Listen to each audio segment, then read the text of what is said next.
जातक भगवान बुद्ध के पूर्व जन्म संबंधी कथाएं हैं। जातक कथा की जो यात्रा में आप सबके साथ चली हूँ लेकर के 10 दिन के लिए, उसकी पहली कहानी है राजा शिवी की।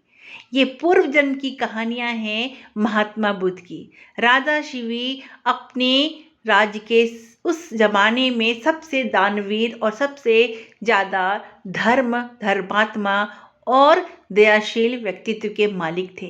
ऐसा कहा जाता है कि एक बार राजा शिवी जब अपने राजमहल के प्रांगण में बैठे हुए थे, एक पेड़ के नीचे अपने सारे मित्रों के साथ, तभी एक कबूतर उनके सामने आके गिर गया।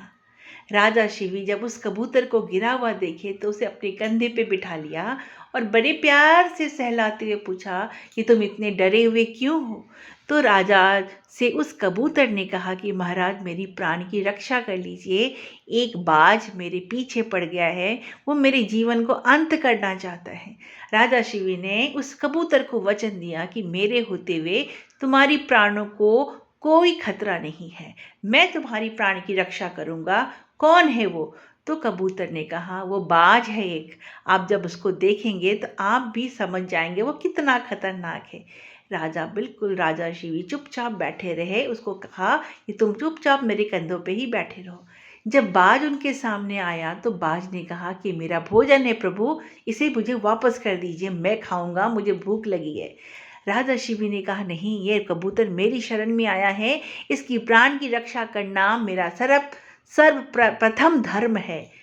बाज ने कहा, ये तो मेरा भोजन है, तो इसे तो मैं नहीं छोड़ सकता। महाराजा शिवी ने कहा कि देखो, तुम्हारा धर्म कुछ भी हो, मेरा धर्म है लोगों की प्राणों की रक्षा करना, और जो मेरी शरण में आए उन्हें अपने हाथ से बचाना।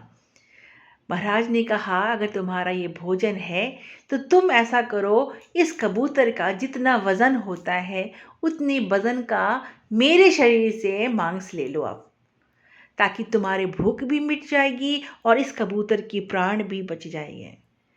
बाज तो पहले ना नुकुर करता है कि महाराज, ऐसा मैं नहीं कर सकता, मैं तो कबूतर को ही खाऊंगा। लेकिन जब महाराज अटल हो जाते हैं कि नहीं, इस कबूतर का रक्षा करना मेरा परम धर्म है, इसे मैं नहीं जाने दूंगा, और तुम्हें जितना मांस चाहिए इसके शरीर के हिस्से के बराबर तुम मेरे मांस लेकर के अपनी भोजन कर लो, अपनी भूख मिटा लो। बाज ये देख कर के बड़ा आश्चर्य होता है और तुरंत अपनी बाज के शरीर को छोड़ करके एक देवता के रूप में उनके सामने प्रकट हो जाता है। और कबूतर भी, दोनों नतमस्तक होकर राजा शिवी को कहते हैं, महाराज, हम आपके दयालुपना से बहुत खुश हुए, हमने सिर्फ सुना था और आज देख भी लिया, हम सिर्फ आपकी परीक्षा लेने के लिए आए थे कि आप सचमुच में इतने दयावान है या नहीं। राजा शिवी उन दोनों को बहुत ज़्यादा सम्मान के साथ विदा करते हैं।